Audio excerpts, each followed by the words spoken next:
ಚಿತ್ರದುರ್ಗ ಮೂಲದ ರೇಣುಕಾಸ್ವಾಮಿ ಕೊಲೆ ಪ್ರಕರಣದಲ್ಲಿ ಜೈಲು ಪಾಲಾಗಿರುವಂತಹ ನಟ ಚಾಲೆಂಜಿಂಗ್ ಸ್ಟಾರ್ ದರ್ಶನ್ಗೆ ಏನು ಮಾಫಿ ಸಾಕ್ಷಿ ಸಂಕಷ್ಟ ಎದುರಾಗಿದೆ, ಅದಿನ್ನೂ ಕೂಡ ಬಗೆಹರಿದಿಲ್ಲ. ಹೀಗಾಗಿ ಹೈಕೋರ್ಟ್ ಮೊರೆ ಹೋಗ್ತಾ ಇದ್ದಾರೆ ದರ್ಶನ್ ಅವರು. ಮಾಫಿ ಸಾಕ್ಷಿ ಅರ್ಜಿಯ ವಿಚಾರವನ್ನು ಈಗ ಹೈಕೋರ್ಟ್ಗೆ ಅರ್ಜಿ ಸಲ್ಲಿಸೋದಕ್ಕಿದ್ದಾರೆ. ಆ ವಿಚಾರದಲ್ಲಿ ಆಕ್ಷೇಪಣೆಗೆ ಅವಕಾಶ ಇಲ್ಲ ಅಂತ ಹೇಳಿ ಸೆಷನ್ಸ್ ಕೋರ್ಟ್ ಹೇಳಿತ್ತು.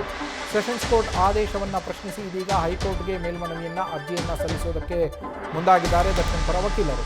ದರ್ಶನ್ ಪರ ವಕೀಲರಾಗಿರುವಂತಹ ಹಶ್ಮತ್ ಪಾಷಾ ಅರ್ಜಿ ಸಲ್ಲಿಕೆಗೆ ಎಲ್ಲ ತಯಾರಿಯನ್ನು ಮಾಡಿಕೊಂಡಿದ್ದಾರೆ.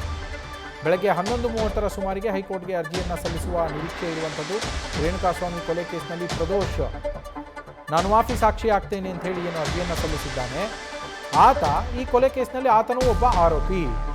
ಆದ್ರೆ ಈಗ ತಾನು ಸಾಕ್ಷಿ ಆಗ್ತೀನಿ ಅಂತೇಳಿ ಆತ ಅರ್ಜಿಯನ್ನು ಹಾಕಿದ್ದಾರೆ. ಆರೋಪಿಯೂ ಕೂಡ ಅಪರಾಧ ಕೃತ್ಯದಲ್ಲಿ ಭಾಗಿಯಾಗಿರಬಹುದಲ್ವಾ?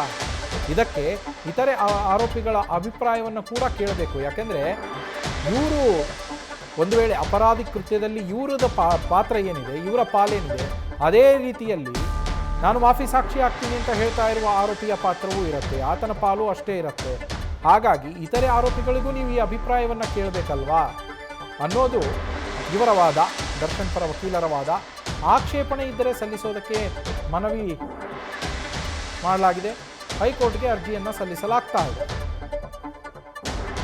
ಈಗಾಗಲೇ ಆರೋಪಿಗಳ ಆಕ್ಷೇಪಣಾ ಅರ್ಜಿಯನ್ನು ಸೆಷನ್ಸ್ ಕೋರ್ಟ್ ವಜಾ ಮಾಡಿತ್ತು. CCH 59ನೇ ಕೋರ್ಟ್ ಅಲ್ಲಿನ ನ್ಯಾಯಾಧೀಶರಾದಂಥ ಸುಜಾತ ಎಂ ಸಾಮ್ರಾಣಿ ಅವರು ವಜಾ ಮಾಡಿದರು. ಈ ಆದೇಶವನ್ನು ಪ್ರಶ್ನಿಸಿ ಇವತ್ತು ಹೈಕೋರ್ಟ್ಗೆ ಅರ್ಜಿ ಹಾಕೋದಕ್ಕೆ ದರ್ಶನ್ ಪರ ವಕೀಲರಾಗಿರುವಂತಹ ಹಶ್ಮತ್ ಪಾಷಾ ಅವರು ಮುಂದಾಗಿರುವಂಥದ್ದು. ಈ ಪ್ರಕರಣದಲ್ಲಿ ರೇಣುಕಾಸ್ವಾಮಿ ಕೊಲೆ ಪ್ರಕರಣದಲ್ಲಿ ಪ್ರದೋಷ್ ಏನಿದ್ದಾನೆ, ಈತ ಆರೋಪಿ ನಂಬರ್ 14.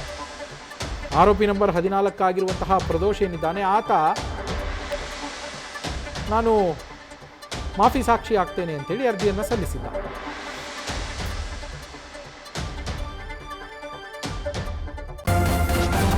ನ್ಯೂಸ್ ಫಸ್ಟ್ ನಿರ್ಭೀತಿಯಿಂದ ನಿಮ್ಮ ಪರವಾಗಿ.